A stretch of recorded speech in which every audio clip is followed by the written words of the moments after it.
last time we spoke ended so abruptly at the oddest moment. You were like, here's my collection of panty liners. All of a sudden, all the internet cuts out. Or no, our Zoom had cut out on time. And then I was like, oh God, we didn't even get to finish this panty liner story. No, I'm glad that I didn't get to take you through a tour of my panty liner collection, but this is like a prime example of why you and I are just not the same person. Totally.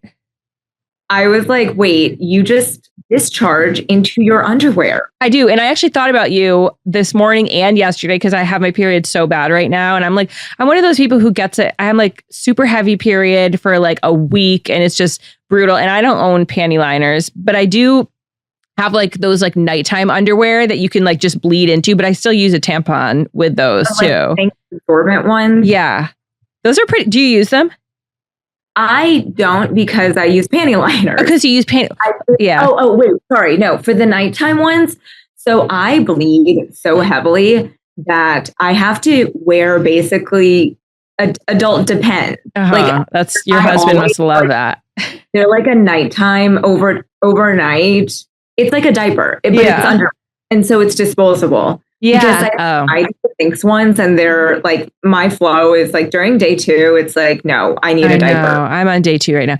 Yeah. So I did think about you as I pull up my my hanky pankies that have like brown stains in the center from like me bleeding on my underwear every single month. And I'm like, maybe she's on to something, but I'm saving the planet because I don't use those disposable single use panty liners. I will say, you are a better person than I am, but I just can't stand the feeling of like my underwear being wet. And also, I don't want to change my underwear like multiple times a day. Totally. You know how you get really dischargey before you ovulate? Mm-hmm. Like I would be changing my underwear like 5 times a day. And that's also not good for the planet. So you know what? We're both destroying the planet in different ways. That is true. That is true. I feel like just like I thought every girl knew about just the quick toilet paper. Like you just make a little like roll, like homemade little panty liner. You've never done that? Hey, that's annoying. I feel like that works perfectly well for me. But you want to know something that does happen that you have to be careful of when you go to the bathroom and you pull your pants down. Sometimes that little toilet paper self-made panty liner can fall on the ground and not in the toilet. And then if you don't notice it, then everybody knows that you make homemade panty liners from toilet paper. So that's what I see when I see these random squares of toilet paper on the ground. It's not because people pulled too much toilet paper. It's because they let their... It's because it dropped. Yeah. Yeah, it's true. I mean, since I'm in like a semi-new relationship too, I feel like I don't like to. I think I had mentioned before, like I don't love thongs. I wear hanky panky thongs, but like G-strings, like I'd never wear those. And like when I have my period, I'm not wearing a thong most of the time. And Zach is kind of like starting to notice that like my underwear is just getting bigger and bigger, like the longer we've been going out. And he's like, what happened to the other kind of underwear that you used to wear? Now you're only wearing these like Skims that my sisters call parachutes. But I don't know. I just feel like that's one thing men should have no say in. Like, I am still sexy in larger underwear and we go through enough. I don't want to also have something like jamming up my butt. 100%. I don't own a thong. And I've owned one thong in my entire life. It was from Victoria's Secret. I remember I bought it when I was in college or high school because I was like, oh yeah, panty lines. And it was one of those like the seamless ones. Okay, and from Victoria's Secret. It kind of looks like a hanky panky. Oh no, looks like a Skims. Yeah. No seam. And then I remember, I have discharge. So then I was trying to find a panty liner that would fit this thong. And they do have thong panty liners. But you want to talk about a double wedgie? Try with a thong panty liner. It basically feels like somebody's shoving a cotton ball up your ass the entire time. And I was like, this does not work for me. Like, well, there's a way to do it. You put the panty liner in a thong and then you kind of like fold the back onto itself. Yeah. It's just, it's like a wad up your butt. Right, it is. And you kind of like when you walk, it's like, like you can like feel it. It has a sound. It tastes, it's dry and it hurts. Yeah. So that was a no-go. So I don't know where that thong went, but I've since disowned it. And I just think like I wear boy shorts. I don't wear thongs at all. I think boy shorts are sexy. that I don't want the lines to show, I just won't wear underwear. Oh, see, that's something I can't do, wearing underwear. Talk about like, so if you have a lot of discharge, how do you not wear underwear? Here's the trick, Flex menstrual disc. I wish they were sponsoring this You episode. use a menstrual disc when you don't have your period? Yes, to catch the discharge. That sounds so painful. I can't even use one of those discs when I have my period. Maybe I just have a really wet vagina. No, I don't know. I've pushed out a giant baby before. My vagina, I know for sure. And you're like 5'2". I for sure have a wider, larger vagina than you. We're going to have to take this to the gynecologist and settle it once and for all. Well, Whose is bigger? By the way, it's not the same as putting a tampon in. I agree that putting a tampon in when you don't have your period is painful. Mm-hmm. It's not dry because it's like this plastic and it's slippery and like your vagina is like wet. Yeah. So you just shove it up and does it just kind of like click into place somewhere? I feel like for me, I can never quite get it in a spot where I feel you have to like literally go like this. Oh, like, yeah. Well, supposedly everybody's is a little like tilted in a different way. So I don't know. Oh, interesting. Okay. But Flex menstrual discs are amazing. I don't wear tampons. I only wear menstrual discs. You're kidding. Yeah. I'll give it another shot. I mean, it would be nice not to wear a tampon. One of my other friends, I won't say her name just in case she's not sharing this information publicly, but she stopped using tampons altogether and she only used pads now. And she says that it's lightened her period tremendously and that she doesn't get cramps anymore. And that like tampons is this big conspiracy that we've all been sold. I mean, I do understand, a lot of the tampons that we've been using that with the bleach in it, I get why those could be bad for you considering like how porous your vagina is. But I didn't realize that actually using a tampon can affect your flow. Because if you just free flow, I don't know the science, but evidently when you're using a tampon, you're not able to like flow as well as you would be if you didn't. Interesting. Yeah. I've only used pads in high school when I first started getting my period, or actually no, in middle school. So I don't know that, but I just know I have a very heavy flow and like, I don't know. I can't wear the diaper all day. I'm all sorry. Day, yeah. At night, I don't mind it. Yeah, at night I don't mind it, but like all day, I'm like, no, I gotta do something. And also, I don't know if I think tampons are a conspiracy theory, but tampons were created by men. Oh, of course. Menstrual discs were created by women. And what is the gold standard? Tampon. Yeah. Because men are like, well, and I can't remember what is. But I remember reading something that they only just started testing tampons with menstrual fluid. So before they were using essentially colored dye to test the absorbency of tampons. And like menstrual blood is very different than like normal blood. Totally. Yeah. It's like can be clotty or like mucousy. Yeah. It's like thick. So they just started testing tampons with menstrual blood or something similar to that. Yeah. So men should not be in charge of making women's products. But like the menstrual disc, here's why I'm a huge fan of it. And I can't remember if I talked to you about this before, either on air or off air, but I left one in one time for at least a month. Oh my God. No, but I have a story like that with a tampon. But wait, it didn't start to smell? No. Okay. So here's the thing is the other thing about menstrual discs is that you're effectively supposed to be able to have sex on them because I was going to say, did you not have sex for a month? Wait. Yeah. So you can have sex with them. Like, I don't know how it works, but like, I think it's supposed to go like past the menstrual disc. Anyways, so it's really easy to forget it's in there because there's no string hanging out or whatever. And I think what happened with me, this was like in my 20s, I put one in. And it was not for my period. It was for like discharge because I'm sure I was wearing like something kind of like see-through and I didn't want to wear underwear. And then I forgot about it. So then whatever, a month, 2 months, it could have been in there for 3 months. I have no idea. So I go to my gyno for my regular appointment and she's got the, the clamp. She's up in my the jaws of hell. And she, what is that thing called? The pliers? They're not the pliers. Oh, I don't even think there's a name for those. I don't know. Name. I don't know.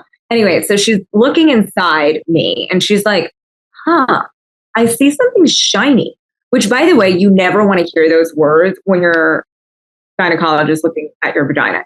So I was like, oh my God, what do you mean you see something shiny? I was like, wait, is there a condom up there or whatever? And then she gets the pliers, the actual pliers, and she literally pulled out 2. 2? Yes. I had put 2 up there because they'd gotten so lodged up there. So not only did you forget the first one, you forgot the second one too. The second one. Yes. So I've had 2 up there at the same time. And were they like, were you okay? You didn't have any like symptoms? Was totally fine. You didn't have a period during that time? No, I did. You did? And were they filled with blood? Because it's like, it's been up there for so long. So it's basically like, I don't know. It's like siliconed against my... So like when it came out, was it like a jello, like mold of blood that had coagulated? No, it was kind of just like, because like the blood had just kind of flowed around it. Oh. And it was kind of gross looking, but it wasn't like blood, and it was totally intact and everything. And I don't think Flex would ever say for legal purposes that you can leave their menstrual discs in for months on end. And I don't recommend it, but you can take it from somebody who learned it. I would be careful what you say. I don't know. Yeah, it worked for you, but I do know like leaving a tampon in is super dangerous. People die from toxic shock syndrome. Well, that's the thing. It's like you can't leave a tampon in, but like I tested. I have forgotten a tampon in for, I think it was like, and this was during my period, or like I had one in and then this is what happens. You put one in, you forget that you have it in because the string got lodged up or something. So then you put another one up and then you just take that one out and you forgot about the one that like had been up there. So I think mine was in for like 7 days. And this is the gross part. I didn't know until I was like, what's that smell? Like it started smelling like really rancid. And I was like, I think it's like coming from me. I could tell. So I like shoved my finger up there, pulled it out. It's like totally black. Like it had been up there. I don't even know how long it had been up there for, but I went to the gynecologist. She's like, it's super dangerous to do that. Women die because you get toxic shock syndrome and then it like takes you out like really quickly. But luckily your body will tell you by being like, okay, something's not right. It smells. Yeah. But see, I wonder if that's why I didn't smell, because whatever they make the Flex menstrual out of is not dangerous. Right. The way tampons There's are. nothing absorbent. It's made with, I think they say it's made with like medical grade plastic or something. And so it's almost like maybe like having an implant. A breast implant or something. Yeah. But in your vagina. So my goal for this entire episode of this podcast is to get you to try these menstrual discs. Like I'll try them. I feel like my vagina is not the right shape. No, that is not. You can do it. I just have a feeling mine's different. What size do you use? It's one size. One size fits all? Yeah, exactly. Because one size fits all vaginas. It's not like the tampons that are like the stick. So it's like, small, medium, large. It's just like a cup. It's a disc. And it's you know how you're like a trash bag for your vagina. Okay, so you know how your cervix kind of comes down like a little bit like a U? Like it's kind of like, it's not just like, I feel like the diagram we've all seen of vaginas is not actually what a vagina looks like. Like as your period is coming, like your cervix lowers. So like sometimes you can feel it, sometimes you can't. It's like really high during the beginning of your cycle, your like menstrual cycle or whatever follicular phase. Anyway, I feel like, is the disc supposed to sit right underneath your cervix? I don't know. I literally have no idea. You just shove it up and it works. Okay, I'll try it. I just shove it up and it works. I have no idea what the interior of my vagina looks like. So I'm not going to lie to you. The last 20 seconds of you explaining that just sounded like Italian. But yeah, so it's just basically, I just shove it up there and it works. And it's safe. So, all right. I'll try it. And stop using products made for women, made by men. Like, yeah. Well, that's toxic because men are literally toxic. I know, like high heels were made by men though. You're gonna stop wearing high heels? Yeah, but heels were made by men for men at first. You're kidding. Wait, you might have a point. The history on that is that the first people to make heels were men. Like men dress a lot more in traditionally what we think of effeminate ways. Yeah. By men for men. Oh my God. That is really funny because I watched an episode or listened to an episode of the Giggly Squad and they were talking about how, did you see it where they were talking about how men back in like the 18, 17, whatever hundreds, she's like, they were all gay. And I'm like, and she's like, what do you mean they're all gay? She's like, listen, capris were trending, the high heels. You look at the outfits and they're wearing those lace collars. Right. You know? And they have the feather pens. Just all feels very gay. Exactly. I mean, I think everybody was gay, but like they didn't have a word for it. And like homosexuality wasn't invented in recent history. It wasn't invented, yeah. There's always been gay people. There's been signs. If you look throughout history, there are signs. It's like the feather quill, that was not a straight man who made that. No, exactly. Like that's got so much flair. I mean, speaking of like missing signs though, I don't know. Have you ever had a crush on a gay man before you realized he was gay? I've never had a crush on a gay man because I like masculine men. And that's why I think I'd like masculine women, if anything. Some gay men are very masculine.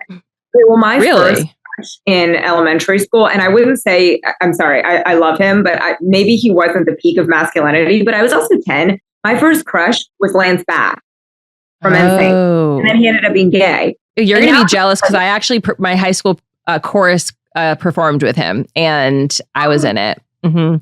You met him? I met him. I performed with him, I should say, actually. Basically, yeah. I always wonder, like, did he hook up with girls before he came out? Because he came out kind of late. Yeah, and, like, there was for sure he did. Yeah, and I'm like, I wonder what that would have been like. My celebrity crushes right now are just gay men. They're the most beautiful men. Really? And I mean, like, do you talk to, like, I guess Remi's way too young, but like, he's 7. No, I do though, because he is like already starting to be, he has crushes and he and his friends have crushes and their crushes change all the time. And he's like, no, I don't have a crush on that girl anymore. Now I have a crush on this girl. And I try to talk to him like, okay, well, the first girl you had a crush on, does she know that you don't have a crush on her anymore? He's like, yeah, I told her that I have a crush on this new girl. I'm like, okay, did that hurt her feelings? He's like, no, she didn't care. I'm like, okay, well, sometimes, just so you know, it's tough to hear that somebody likes you and then doesn't like you. So maybe you should keep your crushes to yourself for now. And then he said one girl kissed him on the cheek, and so I try to talk to him also because he has a sister and they'll hit each other and get in fights and stuff. So I always have to have that conversation with him about like, you never touch a girl. And he's like, well, she hit me. And I'm like, well, it's actually a little different. She should not touch you either, but boys are stronger than women. And that means you have more responsibility to keep your hands to yourself. That's so funny that he has like multiple crushes and the girls are like, I don't care. Like, you're probably gross. But by the way, I saw that photo of him that you took. It was all like, it was him on a soccer field, I think. Oh, he is gorgeous. He's so cute. He looks like me. Yeah, my dad. Oh, that's so cute. I was like, oh, he's going to be trouble. Yeah. And if he doesn't like you, he will be trouble. Yeah, he will. He already is like such a little... Most kids his age, like his friends are like, still think girls have cooties. And now he's like, oh, I have a girlfriend. I'm like, uh-oh. I don't know. It also coincided with the time that I told him that Zach and I were a thing. And he had never known me to have a boyfriend before. And I think some kind of psychological door opened where he was like, oh, this is okay. Mom has a boyfriend. Like, I can have girlfriends. And I don't know. So I'm trying to watch that and be careful with it. It's also his teacher's daughter that is his girlfriend.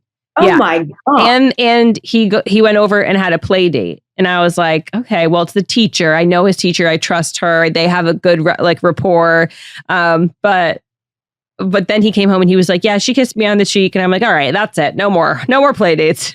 This is moving too fast for me. 7 is like early, but I remember having crushes in 5th grade.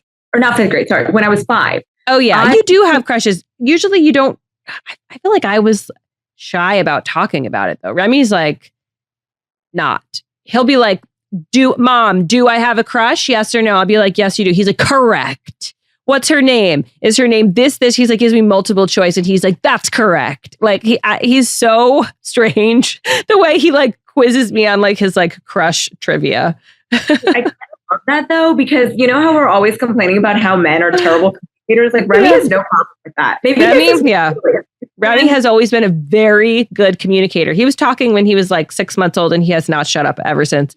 But it's a good thing and it's a bad thing. But I do like that. I always want him to feel like he can tell me things openly and not feel shy about it, especially in that world of like crushes and sexuality. And, you know, kids get weird. Kids get like, they get curious and with girls and boys, like young girls and boys, it always comes up that somebody'd be like, oh, he showed me his butt or he showed me, you know, like a girl like that. That's a dynamic that happens with young kids all the time. And usually parents will scold them because they know that, you know, if you're an adult and you do that, you go to jail, and they scold them. But then if something does happen that's like borderline, you know, sexual abuse or something weird, you don't want them to ever feel scared to come to you like they're going to get in trouble or something. And there's this new stat out now that's like up to 70% of sexual like assault, you can call it, actually is kid on kid, not adult on kid. Yeah, happens between, like, think about sleepover parties and things like that. And honestly, that's like, I can totally see that. Like, I just remember being young, sleepover parties, like, or like cousins. It's like some kids like have a little more knowledge than others. And I don't know. That's why I will never do sleepovers for my kids. I don't let them do any sleepovers. I mean, I don't have kids, but I probably wouldn't let them either, knowing that stat now. But also, like, who's doing co-ed sleepovers? Or are they saying like, no, it doesn't have to be a lot. Yeah, so, like the girls are girls on girl. Yeah, or yeah, because think about it, like especially if parents haven't talked to them about their bodies and they start realizing they're like, oh, it feels like this when I do this, or and then it's like they only kind of feel safe talking to their friends about it, and then they get into this like curious experimental phase. And then later when they get a little bit more knowledge about what that is, there's shame attached to it. So the whole cycle is kind of something that I think if you get ahead of is probably better for kids. Like, this is your body. This is not for friends to look at, not for, you know, this is your private space. And I don't know, it's an interesting, like I saw a switch in my son from like, there's a time between like 5 and 7 where all of a sudden it's like, okay, now he's like, I wouldn't let him see my boobs anymore because now he just like sees the body in a whole different light. Their brain shifts. You just feel like, okay, no, now is not appropriate anymore, even though breastfeed him. Sorry? Breastfeed him? I did until he was like 2.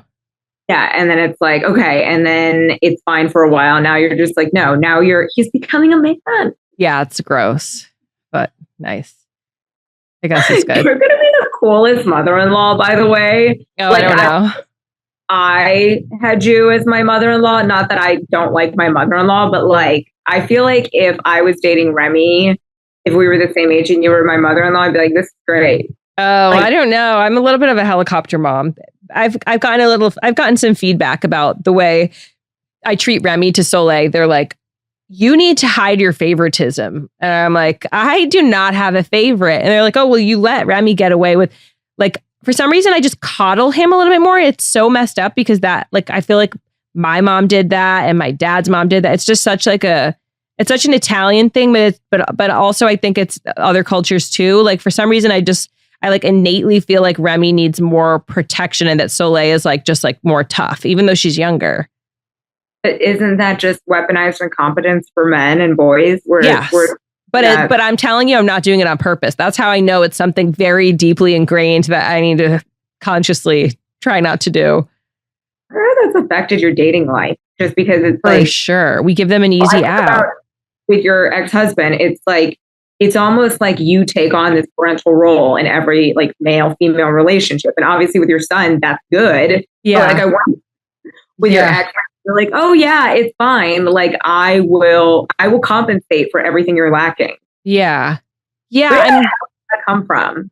Well, in a sick way, I think also it's the man sometimes the man can take on a kind of parental role too, where he's like the caretaker, the father-y figure. Like I think it's dating, having been married and and like having kids, I have a whole new lens now where I'm like, okay, I'm not going to step into that mother role because I know what that does. First of all, it kills your sex life because the minute you start becoming this guy's mother, it's like your sex life is not going to be the same because you're just subtly putting on different roles. And women think sometimes that like, oh, the more I do for this person, the more irreplaceable I'll be. But actually, it's like, no, you're filling a role, but it's not the role as like lover partner. You're filling a role as mother, and then you're leaving that partner lover role open for someone else.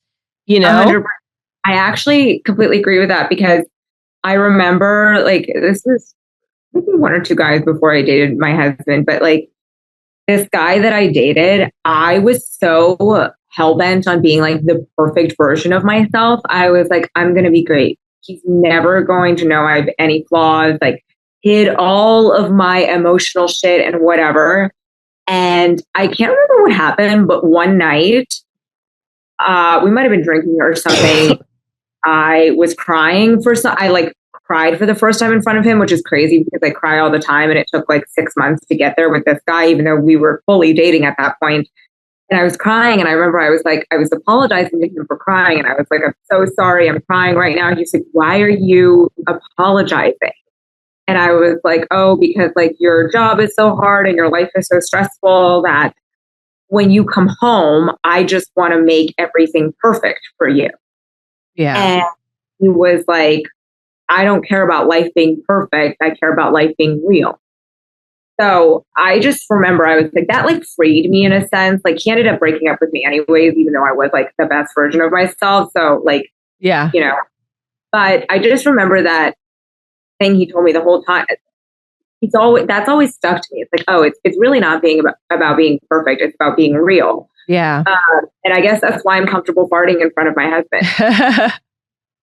Yeah. Well, there was a Black Mirror episode that I was talking to somebody about, and it was like the woman's husband died, and then she created a robot version of like a husband for herself.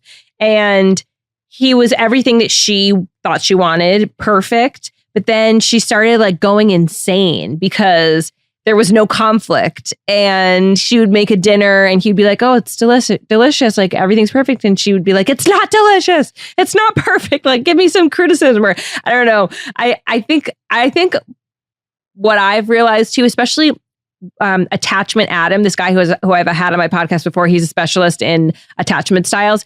He talks about how the woman oftentimes brings a layer of like drama or conflict into the relationship that the man really needs, and it's like completely essential for the relationship, because it's like through conflict that you bond, and through conflict that men release vasopressin, which is their bonding hormone, where ours is oxytocin. I mean, we all have both, but like we release oxytocin from sex and through touch and different ways, and more freely early on than a man does. So like bringing a little conflict into the dynamic is not a bad thing.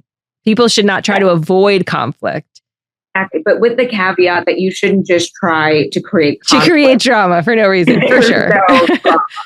But I think that's true. I mean, I think about my relationship with Dave and like why we're a good match is because I don't think you should be with the same exact version of yourself. I do think to some extent like opposites attract. And like, I think that's also part of the reason like we have chemistry, and why I was like, why do I oddly just like, we're just different, you know, but we like each other in different ways. It's like the Chinese yin and the yang, right? Yeah. And with Dave, I remember this is like a stupid example, but it's perfect. It's like, if I kind of want to get things done too quickly, I'm very like, go, like check off the box, everything.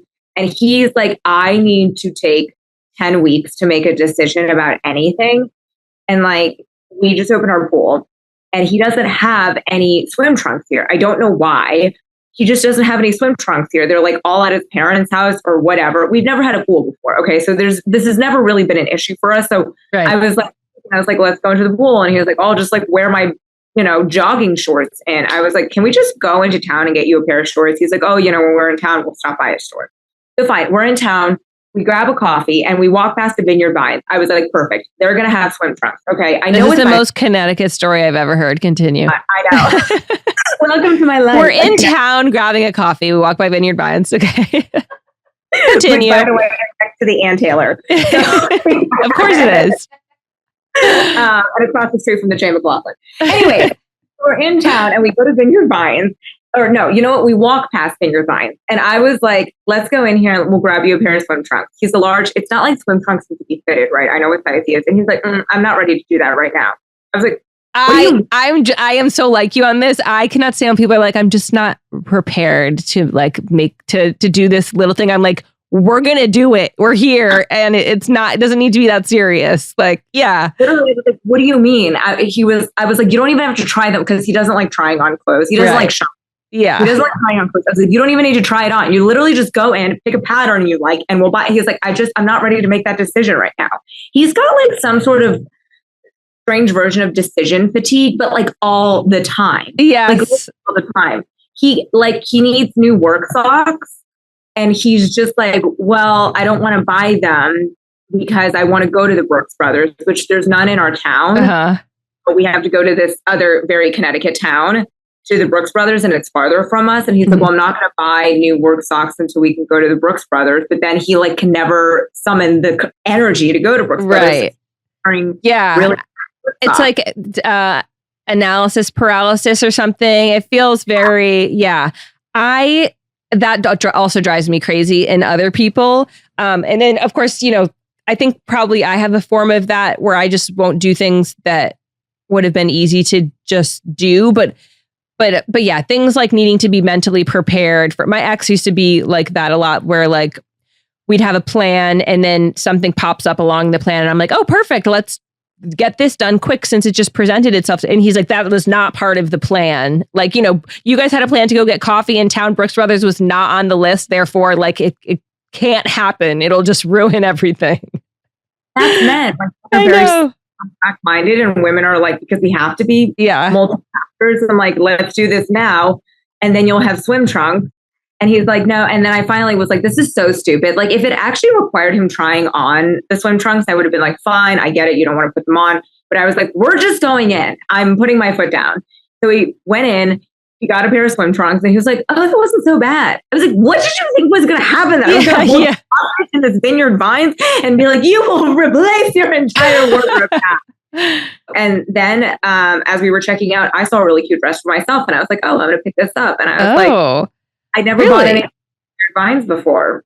Is it still like, what did the dress look like? Because I have ideas about what they make. I'm in my closet right now. Oh, show me. Because I don't think I've ever seen anything cute there. But here I am wearing like a ripped Harley Davidson t-shirt. So maybe it's just not, this is not. Wait, and you're from Rhode Island, which is interesting. Because I think that's why I push back on it so much. Because I grew up wearing all that Lily Pulitzer and stuff. Okay, I can't. Yeah, I would never wear it. But I don't hate it. And I think you would look really cute in it. Yes, I make it look exotic. Basic white chick. You are exotic looking. So you can wear it and I can't. Interesting. Okay, I would take that. But you know what?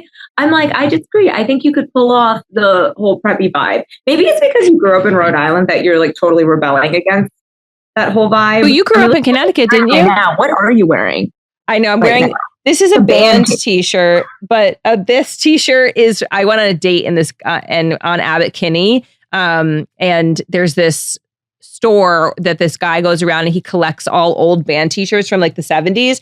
And, or I guess this is not a band, but it's Harley Davidson. And then he kind of like restores them, even though this looks like I was attacked by a bear. This was like $250 that this guy on the date bought for me. And I mean, it was a great date because I got this t-shirt out of it, but it's just so stupid that, I mean, I don't know. I guess it's a piece of history. So maybe that's why it's worth so much, but it looks like it needs to be like trashed. No, I disagree. I think it looks so cute. I was just commenting that for a girl who grew up in Rhode Island, that's probably the last thing that most people will be caught dead in.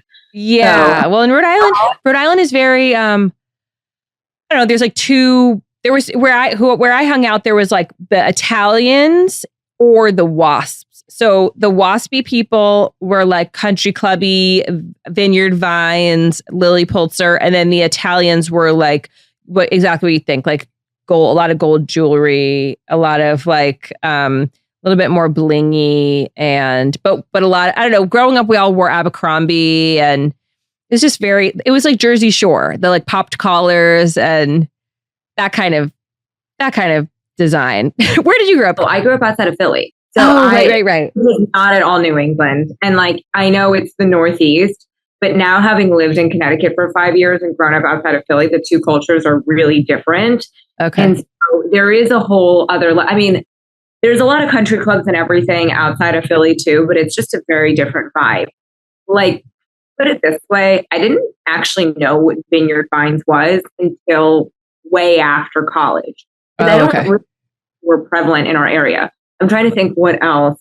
Lily Pulitzer, that might have been a thing because I think parents like to dress their little girls in Lily Pulitzer in the Northeast. Yeah. I think I remember that. But yeah, I mean, we did the same thing. We dressed in Abercrombie and everything. But like when we were in high school, that whole Avril Lavigne pop punk emo phase was really big. So Hot Topic, that.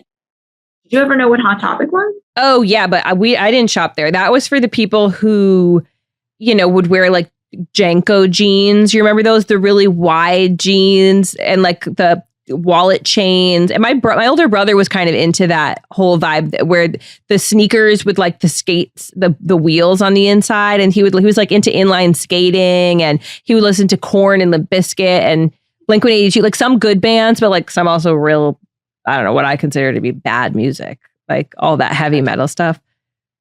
That is an era, like Gen Z is just never going to understand what Korn and Limp Bizkit mean. And like a tongue piercing, that was a big thing. Did you get a piercing at all growing up? Yeah, well, I had my ears pierced at 16. That was fine. No, that doesn't count. I've never really been. Does not count. No, I never got a piercing either. And I'm really happy I didn't get the belly button piercing that so many girls have, because that hole does not go away. It's there for life. Sometimes it's interesting to see some people, I'm like, you had a belly button ring. Like, what else do I not know about you? I know. Isn't that interesting? Or like, I always think about people who are super professional and corporate, and I realize they have a tattoo on like their inner arm that I never... Yeah, or like a tramp stamp or something. Yes.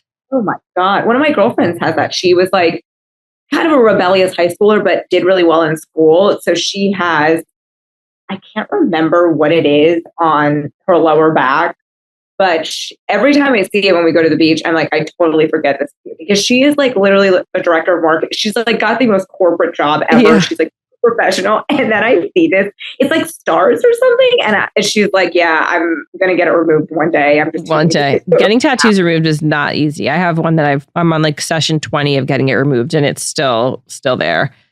But I got it such a long time ago. It's like, you can't see it really, but sometimes in certain bikinis, it's like on my hip, sort of pretty low. And it's an anchor that I got when I was 14. No, I just turned 15 with a fake 18 ID. But the longer you have them, the harder they are to get rid of. And so anyway, it's a whole project. So don't get a tattoo and think you can easily get it removed, because it's not easy to get it removed. I think I'm kind of past the phase. I do like tattoos, and I would like to get one, but it's like I'm 34 and I haven't gotten one. It's probably just not going to happen at this point. I don't know. I've always said that, and this is kind of morbid, and I told my mom this, I don't know why.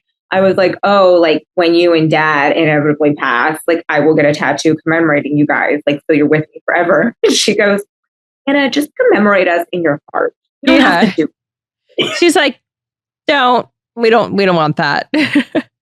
Like, you know what? We won't be here to stop you, but that's not what we want for you. Yeah. So it's like, okay, cool. But I do like those little baby tattoos, like the Hailey Bieber tattoos. On the hands and wrists, the like dainty ones.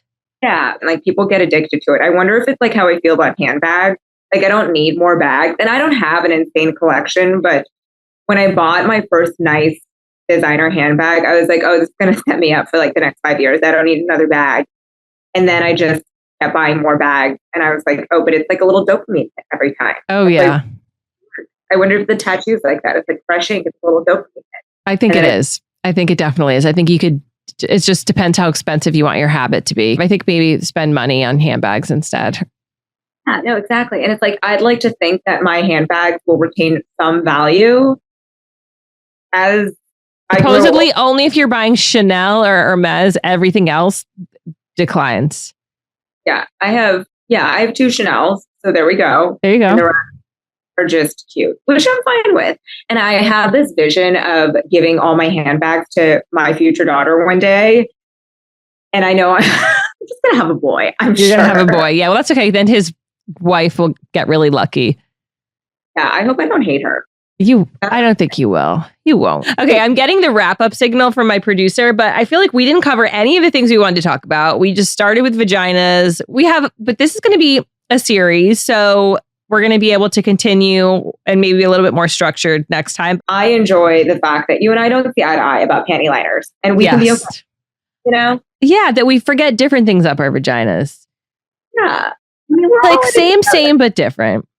Yeah. You know what it is? It's like, you know that I wear panty liners, but like you don't judge it. And maybe that's what we're all striving for at the end of the day. Oh, yeah. I agree. It's like we all have our own little weird things. And like, yeah, it's just to be able to be ourselves and to give each other a little grace, because I think the world would be a happier place if we didn't judge each other for the panty liners that we wear and other things. Thanks for talking to my personalities. We love you.